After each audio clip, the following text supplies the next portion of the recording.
For years, the world had heard whispers, rumors of people not returning, trains departing in the early morning, lists read in hushed tones, and streets emptied without warning. Yet nothing was fully comprehended until the day the doors finally opened. What those who entered first encountered was not merely destruction, but something beyond description. Carriages crammed with bodies, rooms where the air was unbreathable. People sat on the floor, unsure whether to move. It was not a rescue, it was a revelation. The troops did not liberate, they searched, documented, and observed as survivors barely lifted their heads. Then came the cameras, the reports, the boxes of files, the testimonies of those who looked straight ahead and would never speak in the same way again. Then began another process, recounting, judging, archiving. From a train halted at Dau to a gallows in Nuremberg, the chain of events continued. What remained was neither comfort nor complete justice, but undeniable proof of everything that had transpired while the world looked away. Deportation, fear, and separation defined daily life. Silence became a dangerous signal. Whenever the loudspeakers fell silent or patrols failed to appear, a different kind of anxiety swept through the ghetto. It was not relief, but restrained terror. Often, such pauses were preludes to raids. When the raids came, they arrived with methodical calm, never needing to raise their voices or rush. They entered homes as if they already knew whom to find. People were dragged out or coerced into leaving. Age or illness did not matter. Objections, even from those indispensable in workshops, were ignored. Once a name appeared on the list, the fate was sealed. In the early days, few understood where the deported were being taken. Rumors suggested labor camps, new settlements, or places with food and shelter. Some even volunteered to keep families together. Reality, however, soon became clear. Those taken did not write, did not return, left no trace. Stories spread of trains that never returned, of stations where thousands boarded without luggage, overseen by armed guards. The stations became scenes of terror. No clear instructions or explanations were given, only shouting, shoving, and sorting. People were lined up, evaluated with a glance, and separated by age, gender, or physical condition. Mothers pleaded to accompany their children, some hid them under blankets or in bags. The guards negotiated nothing. Decisions were instantaneous. A nod to the left could mean immediate death, a nod to the right, a chance to survive. News of each deportation sent ripples of panic through the ghetto. Families hid the most vulnerable. Hidden compartments were dug underground. False walls were constructed. Children were disguised as adults. Forged documents or bribes were attempted, but guarantees were rare. Raids were unpredictable, arriving by night or day, often with pre-prepared lists of names no one expected. Betrayal became commonplace. Fear and desperation drove some to inform on others. Even a hint that someone was hiding a fugitive or had falsified their age could place them on the next list. No one was safe. Informers, in addition to small rewards, gained the illusion of postponing their own fate. Escape became a desperate strategy. Some fled through improvised tunnels or secret routes, but outside, danger remained. They had to conceal themselves among strangers, adopt new identities, pretend not to be who they were. Many villagers refused assistance, while others denounced or handed over fugitives out of fear or greed. Some chose not to escape but to survive in hiding. Families spent weeks or months in dark, confined rooms, living on meager provisions smuggled secretly. Occasionally, such silence preserved life, but often it was shattered by a single out-of-place sound, unleashing tragedy. Within the ghetto, the consequences were visible. Streets emptied after each operation. Workshops lost workers. Makeshift schools closed. Beds remained unoccupied, blankets were rolled up. Homes that once sheltered 6 or 7 people now barely housed 2 or 3, avoiding each other's eyes to escape the memory of those missing. Fear evolved from merely dying to complete isolation. Information became a tool for survival. Those who knew in advance the names on upcoming lists could make hard choices, flee, hide, or separate from loved ones. Yet this information was unreliable and sometimes exploited to extort, manipulate, or sow chaos. Trust was impossible. Every decision carried irreversible consequences: stay home or work, conceal a relative or provide false papers, trust a neighbor or remain silent. Each day demanded choices for survival, without certainty, without a future. The most painful realization was the slow, confusing process of separation. There were no farewells, no graves. People vanished amid shouts, shoves, and trains. With each departure, the ghetto grew emptier, quieter, more desperate. In many homes, days began with uncertainty. Would anyone return that night? Children learned silence, learned not to ask questions, understood that safety no longer existed. Mothers, once able to comfort, could no longer find words. Sometimes the crying stemmed not from immediate fear, but from absence that deepened daily. The place of a sibling, grandparent, or friend remained vacant, a constant presence. When distant trains blew their whistles, bodies tensed in anticipation that noise was no longer part of the landscape, but an omen. They knew what it meant. Hundreds of people herded like cattle, climbing into cars without knowing their destination. Often those left behind didn't know whether to feel relieved that they hadn't been called or guilty for being alive. Hope mingled with fear, and each new day seemed more like a test than a continuation of life. Rumors about final destinations circulated by word of mouth. Some said they were labor camps where bread or clothing were produced. Others spoke of factories or sanitation areas. But more and more people were beginning to understand that it wasn't just about work. The details were vague, the stories scarce, but what was clear was that those who left didn't return. And if someone managed to send a letter, it arrived written with generic, carefully chosen phrases, as if someone had been looking over their shoulder at the time of writing. Some tried to organize, seek collective solutions, form networks of information and protection. Some families joined together to rotate children between homes with the idea of better hiding them. Others shared food or clothing, trying to ensure that the weakest could at least resist a little longer. But fear eventually eroded even those alliances. As the repression increased, the bonds broke. Not for lack of affection, but for the urgent need to survive. Sometimes children were sent to strangers with the promise that they would be safer elsewhere. This wasn't abandonment, but a desperate act of love. Mothers clutched their children to their chests before handing them over, knowing it could be the last time, and often it was.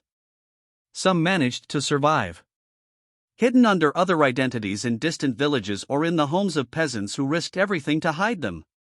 Others weren't so lucky. The simple act of crying or saying their real name could seal their fate. Those left behind learned to live with the absence.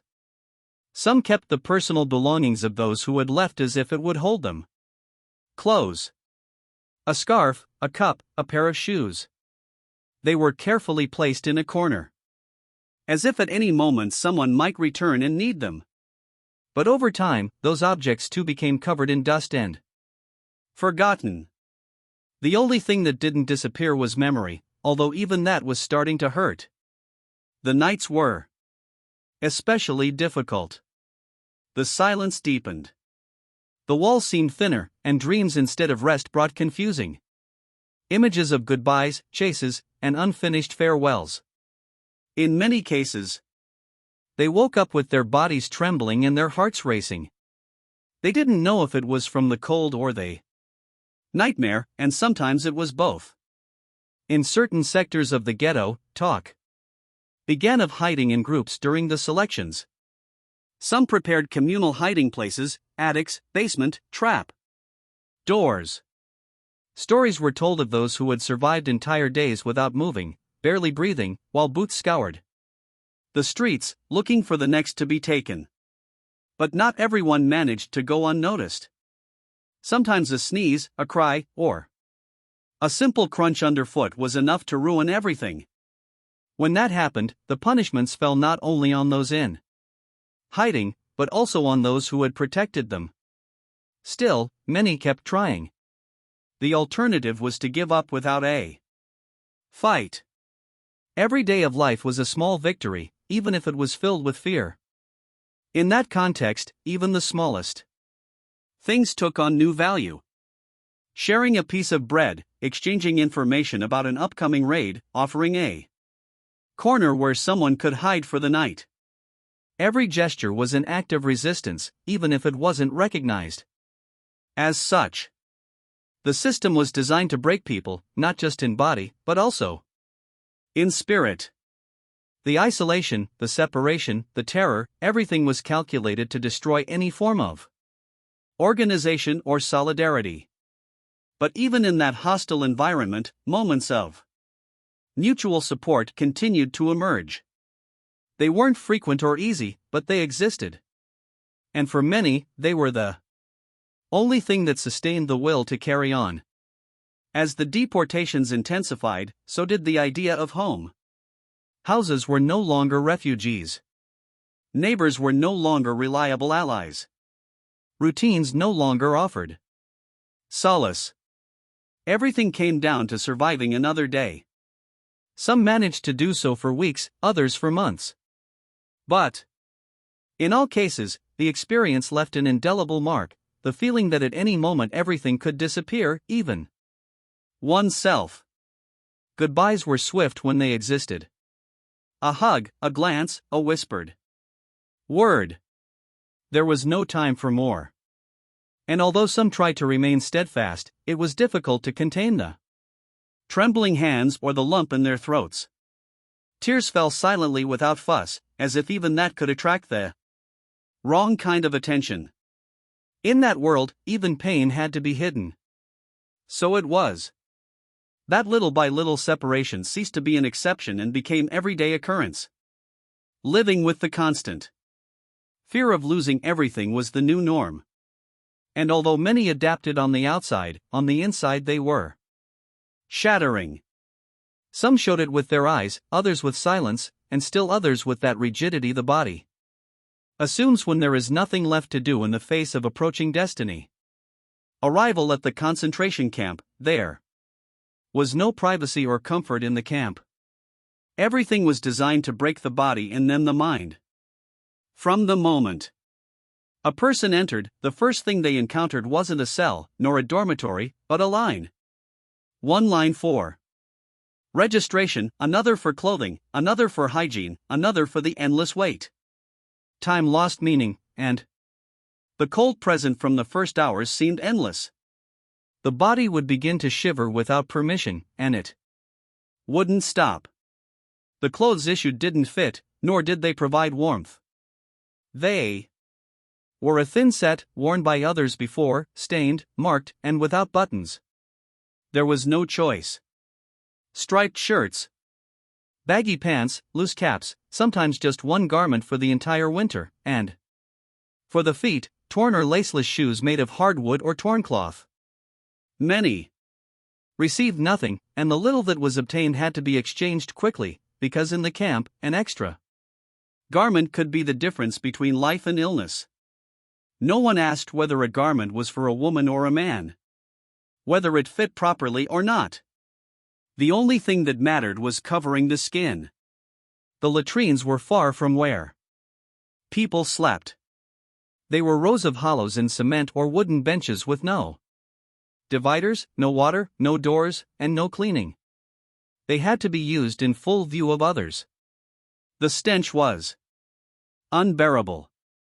Sometimes prisoners were beaten for taking too long, for going at the wrong time, for not being able to endure the diarrhea that so many suffered. In winter, going to the bathroom meant risking freezing to death, but staying put also meant getting sick. There was no rest. Some tried to use buckets, rags, or hidden corners, but everything was punished. Any deviation from the norm was considered insubordination, and punishments were not discussed. Personal hygiene was almost non-existent. People received one bar of soap for weeks, sometimes for several inmates. There were no frequent showers. Water was scarce or frozen. Hair was not washed, nor were hands. Their bodies were covered in sores, rashes, and bites. Their nails grew black. Many lost their hair due to infections or the cold. Lice circulated among everyone. The women tried to cover their hair with whatever was at hand. Sometimes a piece of cloth served as a handkerchief. Other times, they just lowered their heads. No one smelled good. No one complained because complaining was a dangerous luxury. Sleeping was not a restorative activity either. It was done in hard wooden bunks, 3 or 4 levels. Without mattresses, sometimes only damp planks. Each inmate was allotted a tiny space shared with others. Bodies were piled up. One's feet were close to another's face. Those with a fever shivered next to those who could still stand upright. There were no sheets. Blankets were scarce and shared. In winter, one's breath froze as it left the mouth. One inhaled the vapor of one's companion. Some died in their sleep. Others pretended to sleep to avoid an order or a beating. The cold became a constant threat. Not only because of the temperatures, but because of the lack of clothing, food, and movement. Sometimes the inmates were forced to remain outdoors for hours in the snow or rain in formations where no one could move. If someone fell, they couldn't get up without permission. If they shivered too much, they received a blow. If they spoke, they were punished. The body slowly lost its ability to generate heat. Some tried to shelter themselves with paper, rags, whatever they could find. But the security guards prevented it. Physical labor was mandatory, even for those unable to stand. Everyone was expected to perform from the first day. The sick, too, the elderly, too. If someone collapsed, they were dragged away. If they complained, they were beaten. If they resisted, they were eliminated. No one knew for sure what the punishment was for not following an order, but everyone knew better than to find out. Obedience did not guarantee life, but doubt did guarantee pain. Food was scarce, but not accidentally. Malnutrition was planned. Every day, people received a piece of bread, a soup of water with husks, a dark liquid called coffee. The food arrived in buckets, ladled out, unchecked. Some days there wasn't enough, others there was, but the quality was so low that many vomited after eating. The feeling of hunger never went away. People talked about food all the time. They dreamed about food. Imaginary recipes were shared. Some kept crumbs in their pockets. Others bartered pieces of bread for a button, a string, a small blade. Their bodies subjected to the cold, poor nutrition and constant physical exertion began to sag. Bones bulged out. Skin stuck to their faces. Eyes sank. Women no longer menstruated. Men lost strength. No one maintained their size, their voice, their shape. In a short time, everyone became shadows of their former selves. And by seeing each other, they saw themselves in the future. No one needed a mirror to know this. The body spoke for itself. In that place, the word health lost all meaning. Diseases ran rampant among the barracks, multiplying without contact. The cold, the lack of shelter, and the wet rags accelerated colds, fevers, and bodily weakness. No one spoke of the flu or bronchitis, because what began with a chill almost always ended with a sheet over one's face. No one asked for help. No one offered it. Silence in the face of illness was also a way of trying to survive another day. Water was present, but it wasn't drinkable. Sometimes it smelled of rust. Other times it came out cloudy. Other times it didn't come out at all. People drank from communal buckets filled with dirt, grease, even blood. Intestinal infections were inevitable. Many spent their days doubled over in pain, their bellies swollen, dragging themselves to the latrines. Vomiting, diarrhea, and hunger mingled into a single unending malaise. Some collapsed as they walked. Others sat against the walls, unable to get up. Their eyes fixed on a point no one else could see. Lice were a constant presence. They bit relentlessly, hiding in the seams of clothing, in mattresses, in the creases of the neck. Scratching was almost a reflex. Some tore at their own skin. Typhus spread by these parasites was another daily threat. When a barack was declared infected, no one dared enter. The stench was unmistakable. No doctors were needed to know that if one contracted fever and skin blemishes, the end would soon follow. In those cases, the sick were taken to another section far away to die alone, their bodies serving as no excuse for further epidemics. Food no longer nourished. It was more symbolic than real. A lukewarm liquid in the morning, which some called soup, even though it didn't contain a single solid piece. At noon, a piece of black bread, damp, moldy. At night, another cup of hot water with floating residue. Sometimes, with luck, a bit of potato peel. But more often than not, the stomach rumbled, the head ached with emptiness. And weakness became the norm. Bones began to poke through the skin, the face sank. The body no longer recognized hunger as a sensation. It was something else deeper. As if the body were beginning to shut down from within. Some tried to make the most of what little they received. They cut the bread into tiny pieces, counted them, and distributed them throughout the day. Others hid it under the mattress, trading it for cigarettes or scraps of cloth. There was also theft. A moment of carelessness while sleeping could mean losing the only thing left to sustain life. At times the hunger was so unbearable that some ate food from freshly fallen corpses. This no longer shocked anyone. The horror had crossed that threshold long ago. Within the barracks, unwritten hierarchies were established. Some managed to stay near the stove if there was one. The strongest imposed their place. Some were foremen appointed by the guards. Others were simply more feared. Young women were often placed in central areas. The older ones near the door where the cold entered without asking permission. The rules were dictated by necessity. It wasn't fair, nor was what happened outside fair. It was just that. Violence also existed among the prisoners themselves. Fra nerves, constant pressure, and daily fear caused many to explode over the smallest things. A misunderstood glance, a disputed space. In line, a loud word. Arguments were resolved with shvees, insults, and blows. No one intervened. Everyone had their own internal battle.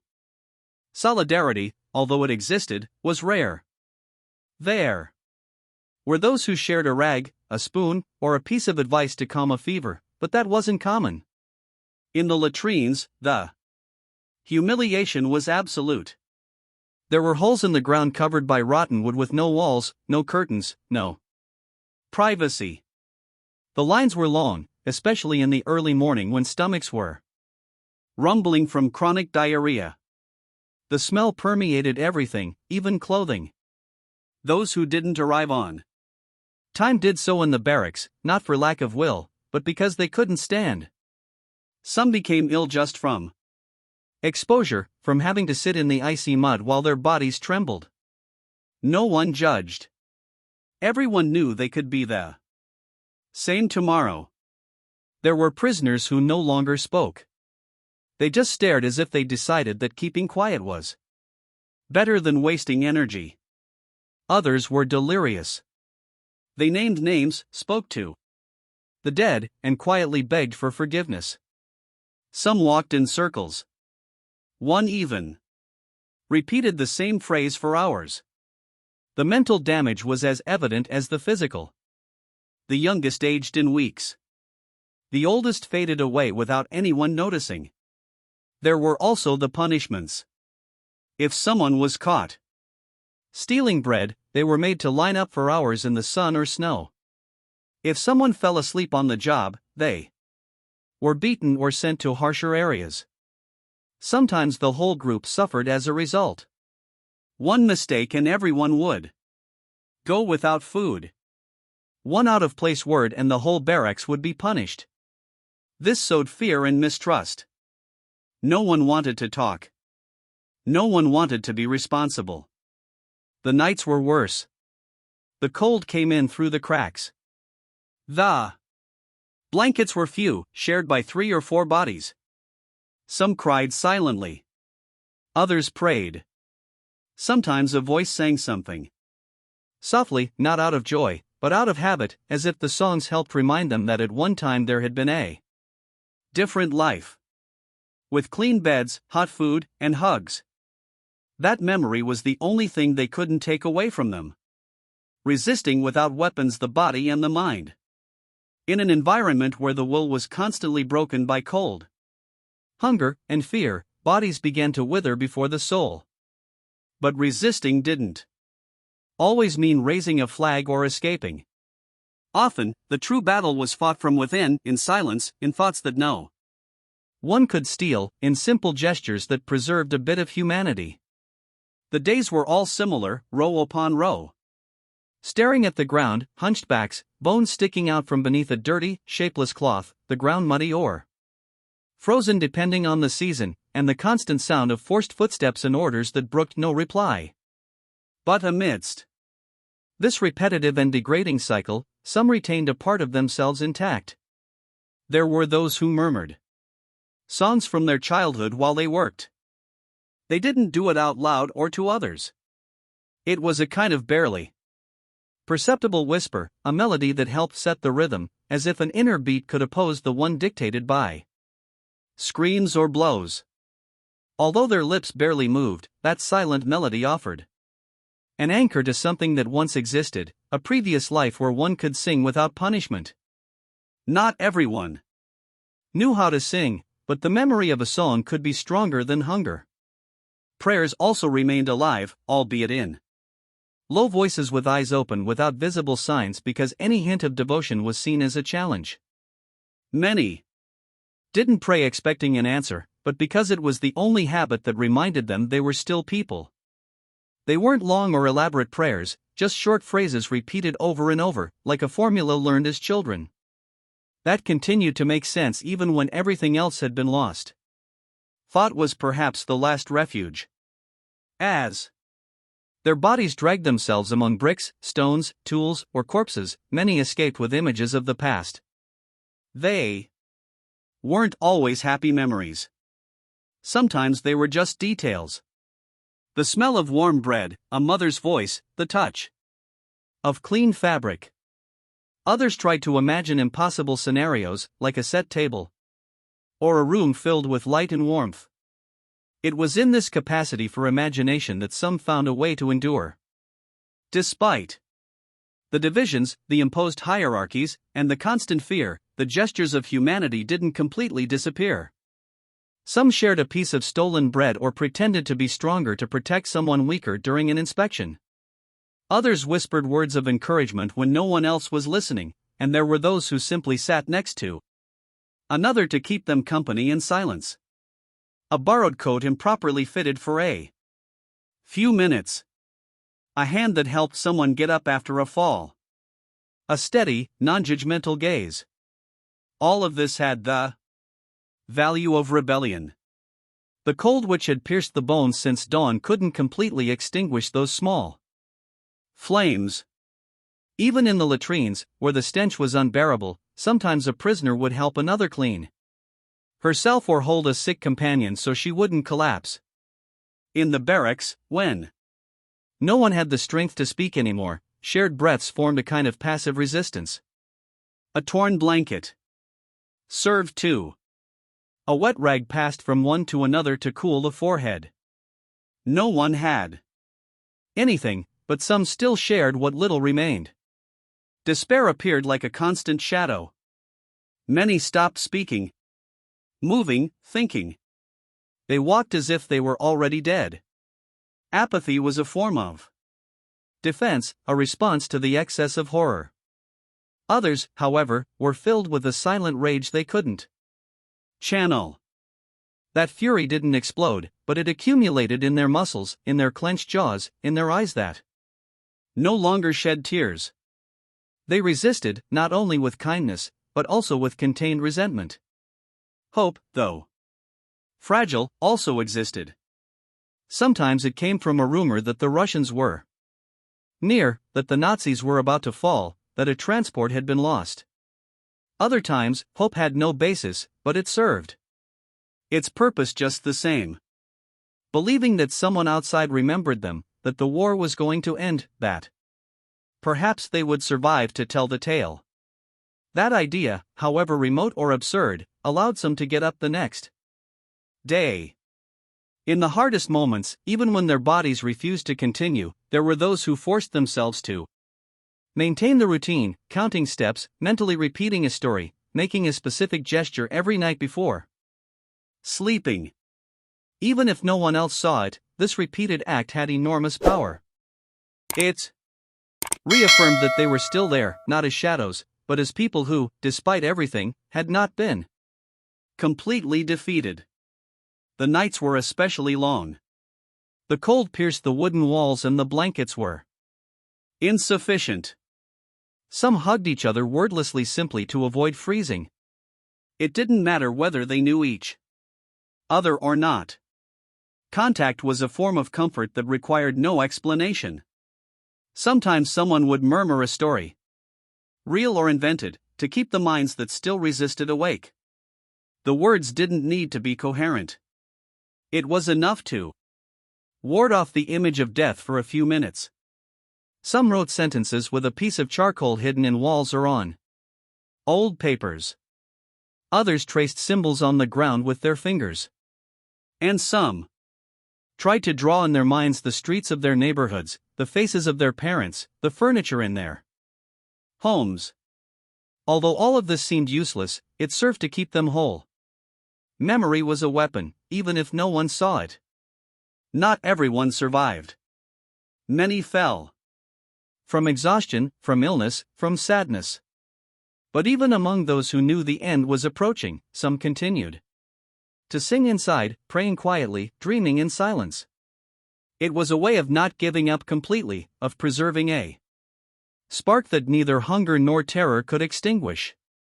Not everyone succeeded, but some did, and that was enough for the rest to try to continue. The bodies that had once run, laughed, danced, or written letters now only dragged themselves with difficulty on the frozen earth or the mud. But even those bodies stricken by hunger still hid something intact, an inner part that would not surrender.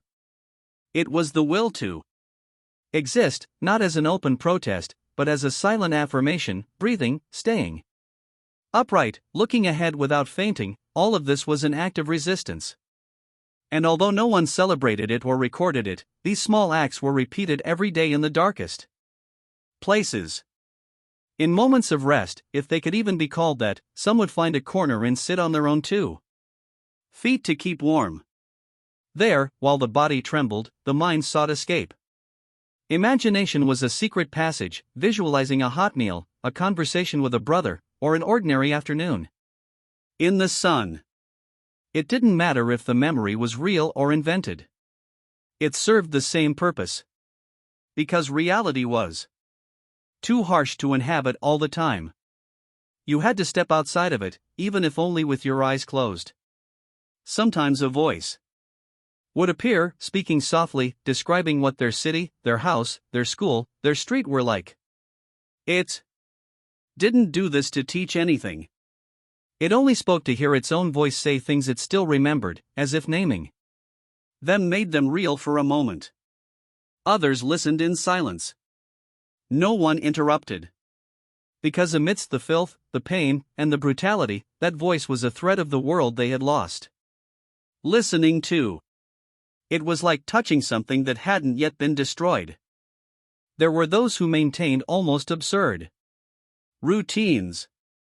They combed their hair with their fingers, adjusted their torn clothes as if they still cared how they looked, washed their faces with a damp rag whenever they found water. They didn't do it for hygiene or pride. It was a way of saying, I'm still here. I'm still someone.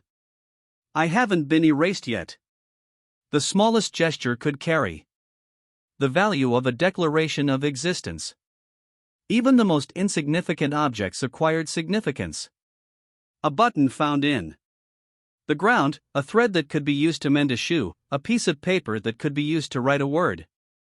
Some hid these objects as if they were treasures. Because in a world where everything was controlled, to have something of one's own, no matter how small, was to have a slice of freedom. Sometimes someone would teach another person how to write their name or how to count in another language. It wasn't a formal class, just a brief exchange during a break. But learning something new, no matter how pointless it seemed, was a way of life of continuing to grow inside while everything else was wasting away outside. Learning wasn't a goal. It was a means to remind oneself that one's soul hadn't yet fallen asleep. There were also moments of humor. Very brief, almost imperceptible.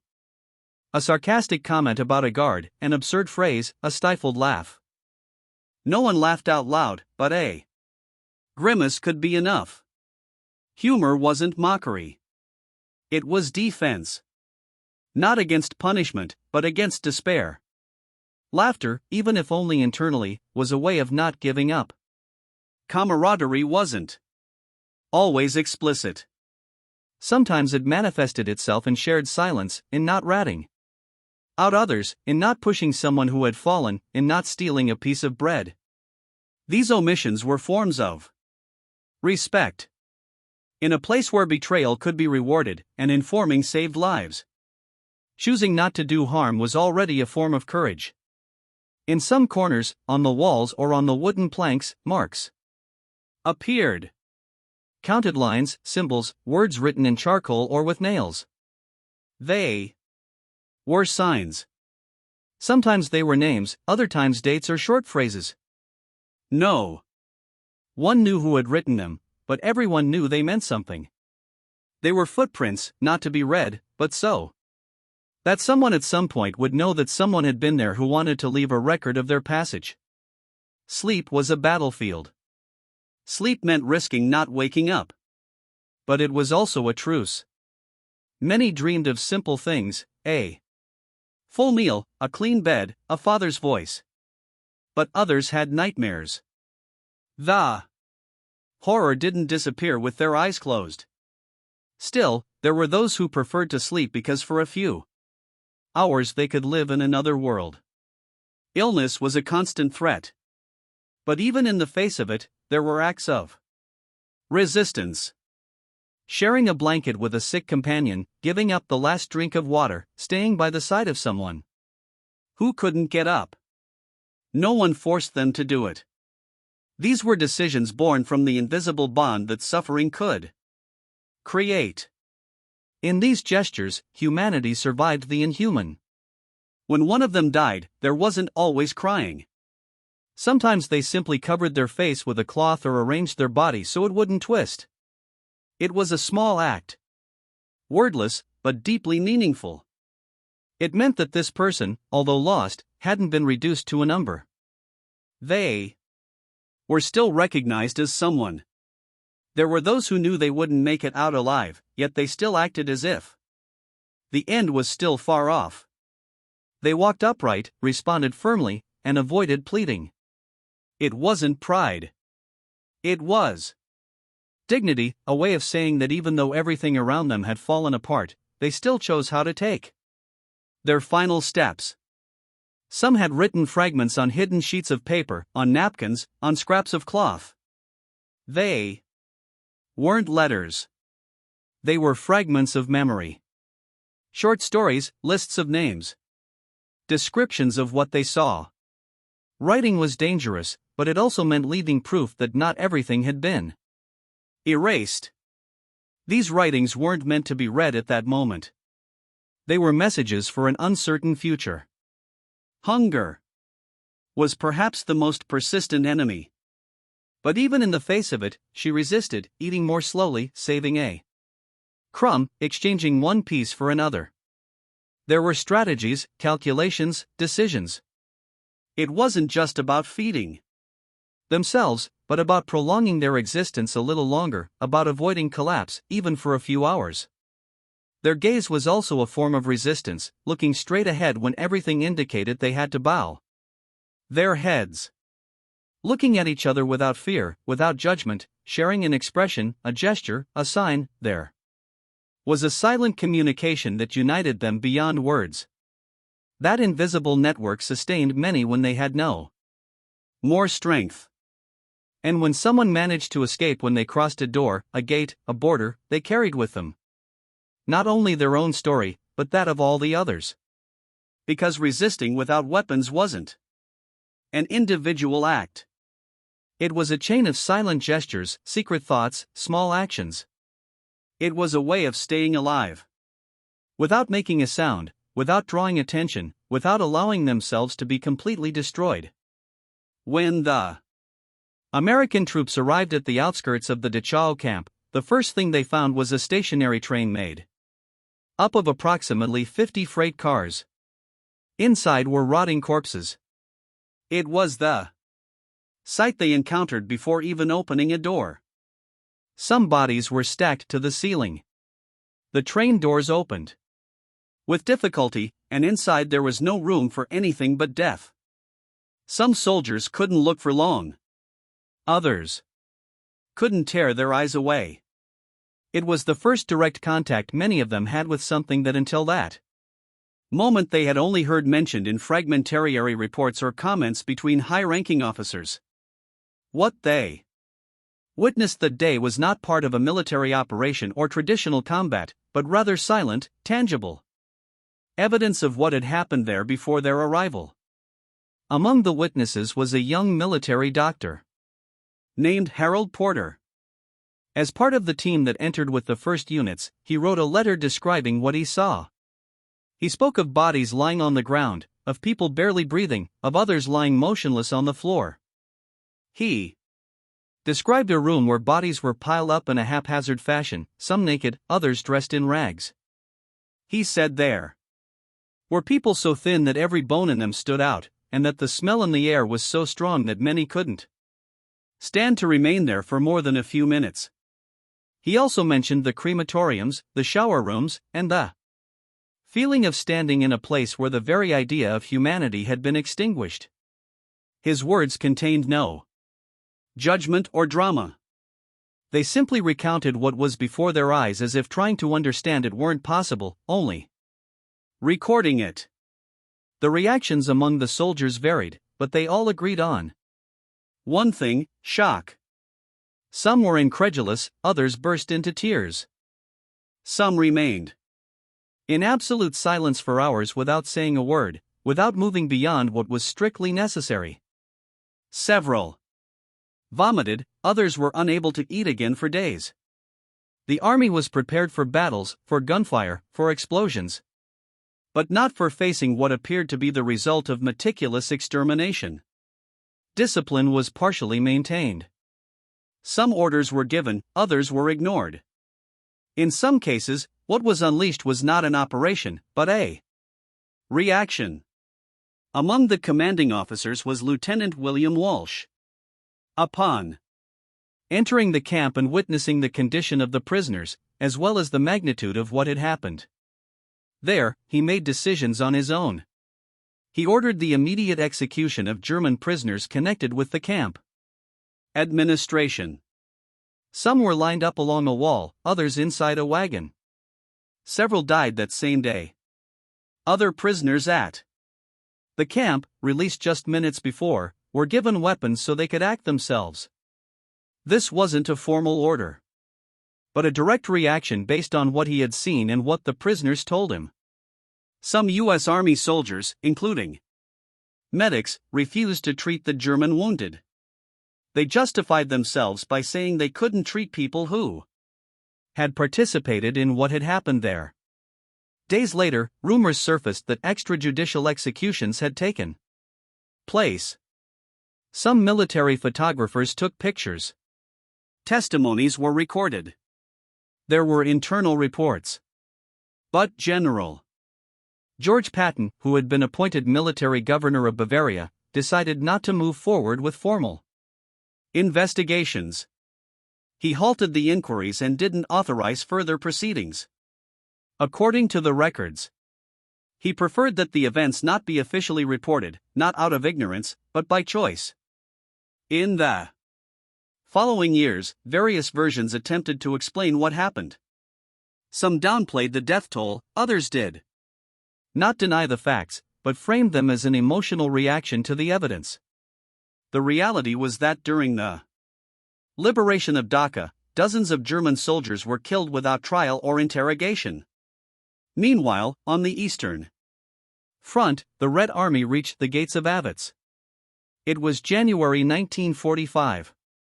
Soviet troops found some 7,000 prisoners still alive there. The rest had been moved weeks earlier in a forced retreat. What they left behind was not just sick or debilitated people, but also an entire infrastructure, barracks, crematoriums, and warehouses. The records mention finding piles of human hair, eyeglasses, shoes, and personal belongings organized by type. They also found open graves, burned remains, and traces of recent executions. The troops made no immediate public statements, but internal reports described scenes similar to those found by the Americans at Dhaka. Colonel Basil P. Treno wrote that the prisoners were little more than breathing skeletons. They were not soldiers or people wounded in combat but civilians, many of them elderly, women or children who had survived under extreme conditions. After the liberation, facilities such as Buchenwald and Sachsenhausen were used by the Soviet authorities to imprison German officers, collaborators, and civilians considered dangerous. It was reported that the detainees' situation there was not very different from that previously suffered by Jewish prisoners. It was not the same type of repression, but the conditions were equally harsh. Cold cells, scarce food, constant surveillance. Some reports from the time described these detention centers as places of re-education, but also as prisons for those seen as a threat to the new order that was being established. Among those arrested were soldiers, former Nazi party officials, sympathizers, and also Polish citizens who had been Germanized during the occupation. The line between guilty and suspected prisoners was not always clear and decisions were made quickly. In the case of Dao, the number of those freed was officially announced by the U.S. High Command. More than 32,000 people. It was also reported that nearly 300 enemy prisoners had been killed during the operation. At the time, the manner of their deaths was not made public. No mention was made of the executions by soldiers. This information was kept confidential for many years. Only with time did more details become known through letters, testimonies, and declassified documents. Images taken during the entry into the camp became part of the official archives. Some were used as evidence in subsequent trials. Others remained in storage for decades. The objective was not immediate, but the record had already been made. The gates of the camp had been opened, and with them a new process began. Document, understand, judge. Justice enters the scene.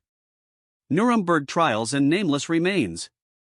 After the liberation of the camps, the next stage was not immediate. Time was needed to organize, understand, and classify the emerging information.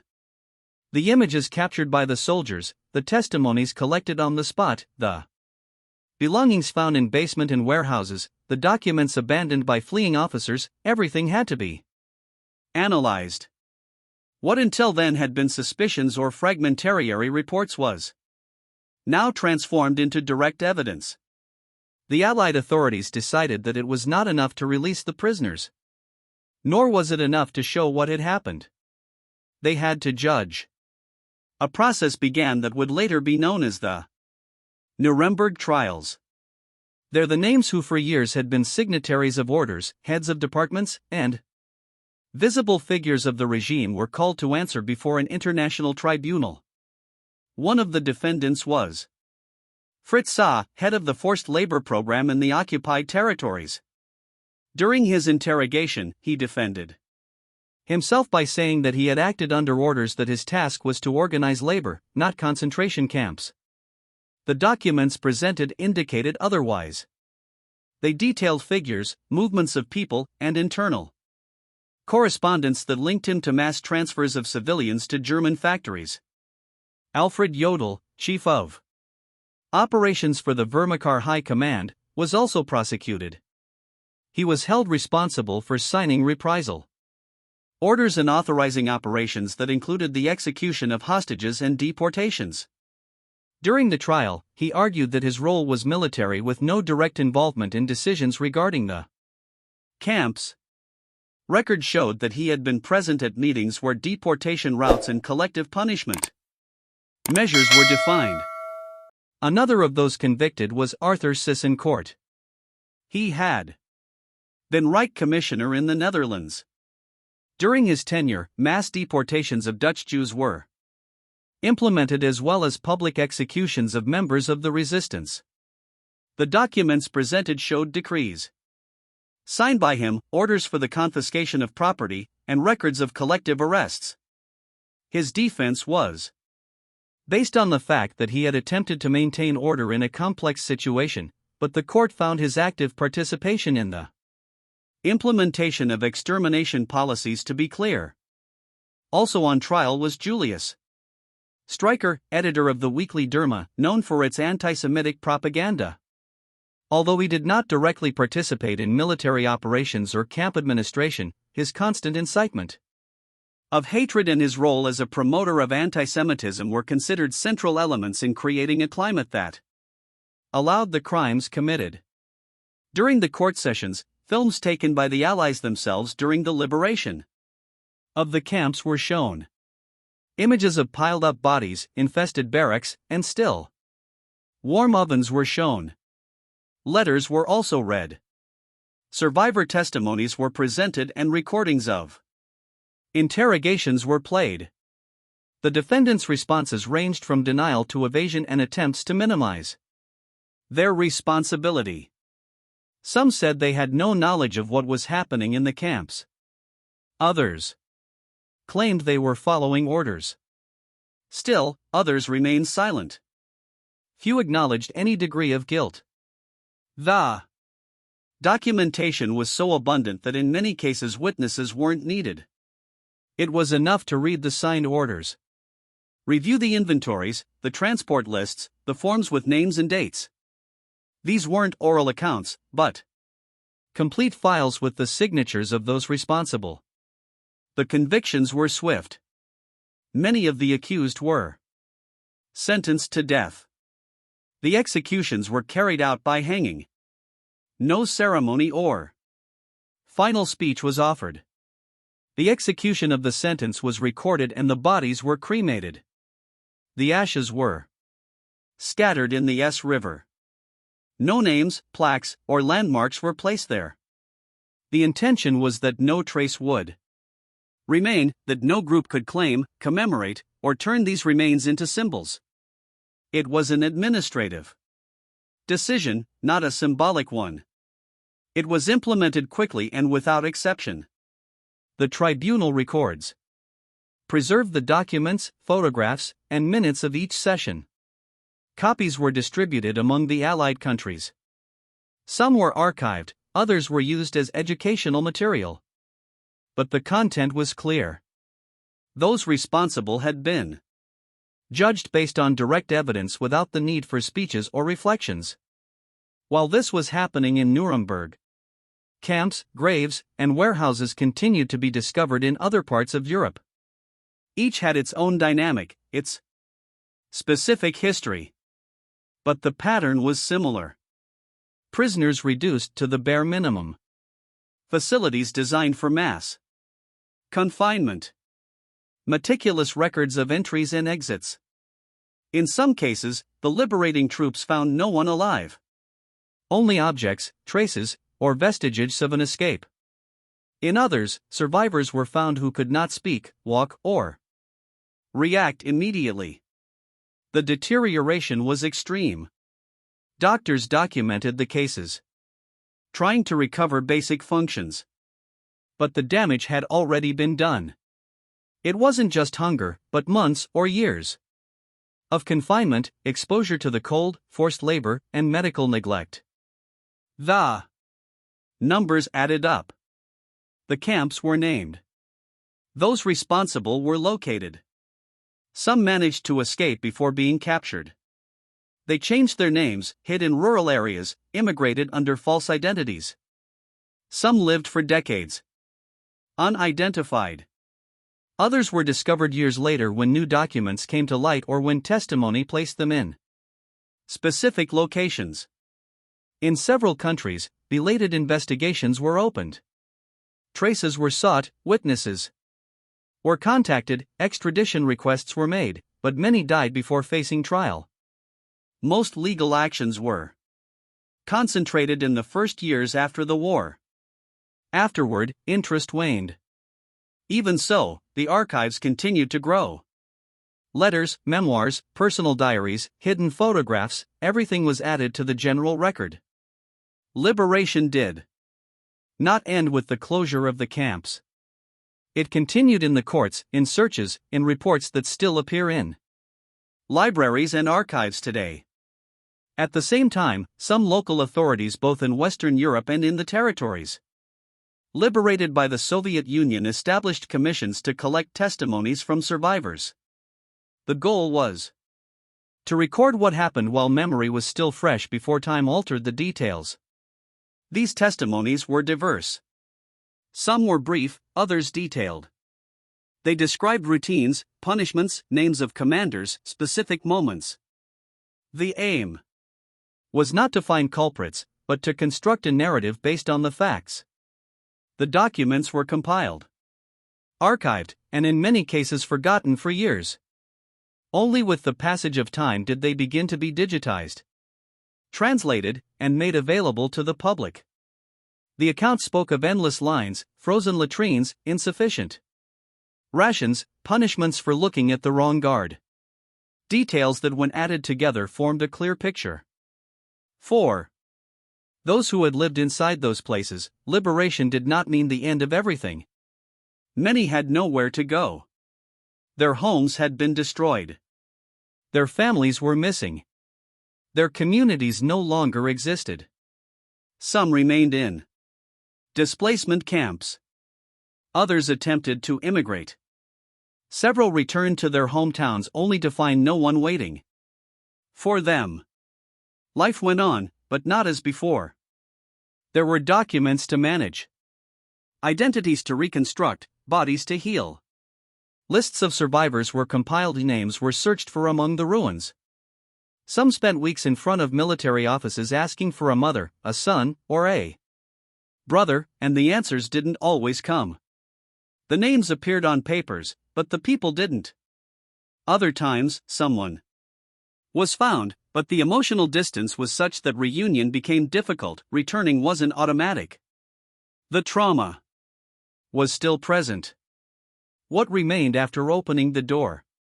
As time passed, details began to emerge that had been kept secret during the war. Some soldiers who participated in the liberation wrote memoirs. Others gave interviews many years later. Several of them said that the images of the first day were never erased from their minds. They described the smell, the strange silence, the gaze of those still alive. These were not scenes of battle, but something more difficult to assimilate. There were people sitting on the ground unresponsive, others hiding for fear of further punishment, and also those who, upon seeing the Allied soldiers, simply collapsed. Their bodies couldn't take any more. The liberation wasn't a celebration. It was an interruption in a routine of misery. Some prisoners didn't immediately understand what was happening. They didn't know whether to trust, if it was a trap, whether they should obey or run. The soldiers, for their part, were also unprepared for that scene. They had been trained to fight, not to care for people in a state of starvation or terminal illness. In some cases, mistakes were unavoidable. Giving food to those who had gone weeks without regular meals led to medical complications. Several died from indigestion. Others couldn't withstand the change in climate. The transition from an uncovered bunk to a makeshift ambulance. Doctors tried to stabilize the weakest, but the number of those in need exceeded any expectations. Improvised hospitals were set up, mobile kitchens were set up, and cleaning crews were sent.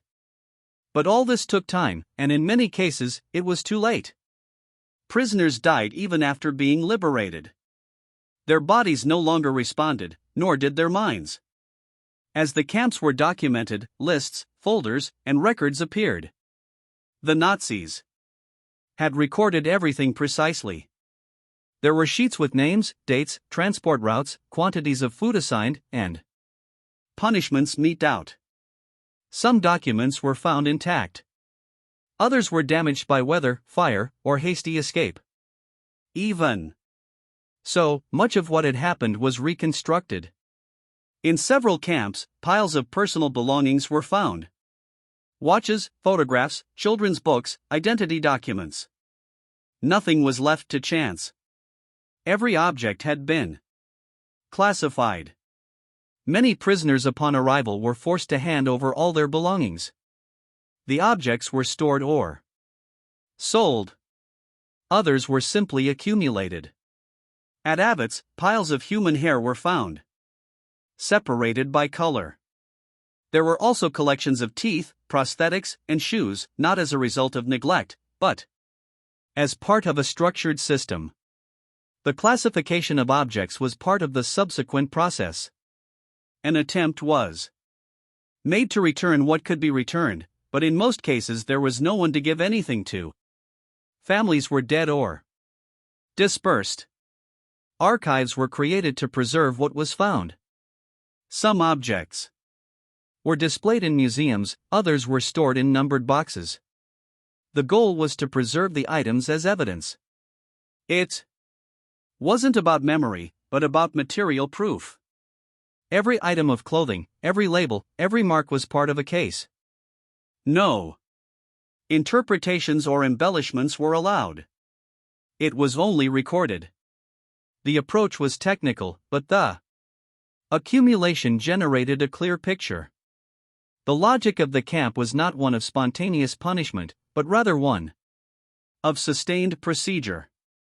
Every action was documented, every name noted, every transport registered. The Allies also found photographs taken by the Nazis themselves, images of construction lists, and inspections. Some showed officers posing, others prisoners performing forced labor. There were also plans, diagrams, and instructions. All of this was integrated into the official archives. Texts were translated. Materials compiled and presented in court. Some images were so explicit that they were withheld, others were used as training material. The documents became part of an international network of archives. The goal was not only immediate justice but also to prevent the facts from being denied later. The volume of material was such that denial was untenable. Each liberated camp provided more information. Each rescued prisoner had a story. Each recovered object had a history. After the trials, the camps were mostly dismantled. Some became memorials, other sites were closed to the public. Several remained abandoned for years until a decision was made to restore their facilities for historical purposes. The goal was to preserve the locations exactly as they had been discovered, untouched and unaltered. Some barracks were stabilized only to prevent collapse. Plaques were installed, paths were marked, and rules for visitors were established. Political symbols and unauthorized photography were prohibited. The museums were not intended as centers of interpretation, but as places of preservation. Tours were guided with precise explanations. No judgments were offered, only facts. Testimonies were presented without alteration. Images were shown unedited. The objective was to present the truth without interpretation, to show events as they were. In parallel, efforts began to locate mass graves. Mass burials were discovered in multiple countries, some near camps, others in rural areas where executions had occurred. Exhumations were conducted. Samples were collected. In some cases, victims were identified, in others, they remained unknown. The remains were reinterred in designated cemeteries. Stones marked with numbers were placed. No names were used, only dates and codes. The purpose was not symbolic, but archival. Authorities sought to record, not to honor. The mourning was personal, the record, institutional. The numbers grew. The lists expanded. Questions multiplied. But the answers lay in the documents, not in subsequent interpretations. For many soldiers, the experience of liberating a camp marked the end of their engagement in the war. Not because they had no other duties, but because afterward, everything else seemed secondary. Some never spoke of it again. Others made it their sole story. Many took photographs, unaware that those images would decades later serve as evidence. Letters written to families recounting what they had witnessed were preserved, some in private archives, others in public collections. All agreed on one point: the impact was permanent. It could not be erased. It could not be overcome. Humanity simply learned to live with it. Documentation continued to grow. Books were published. Exhibitions organized. Research centers established. Yet the fundamental content remained unchanged. What had been found when the doors were opened? These were not theories. These were not interpretations. They were records, written documents, photographs, and films. The information was direct. No embellishment, no adjectives, just facts. Time did not alter this truth, it only broadened the scope. The more archives that were opened, the more material became available, but the essence remained unaltered. The horror did not require explanation, it only needed to be presented as it was. That was how this chapter concluded, with open fields, complete archives, and images that could no longer be erased. There was no emotional closure. No full reparation. Only records remained. After all, the only things that endured were what could be preserved: a halted train, a list of names, a signed document, a lifeless body in a carriage, an unanswered letter. That was what was discovered when the doors were opened, and that was all that remained.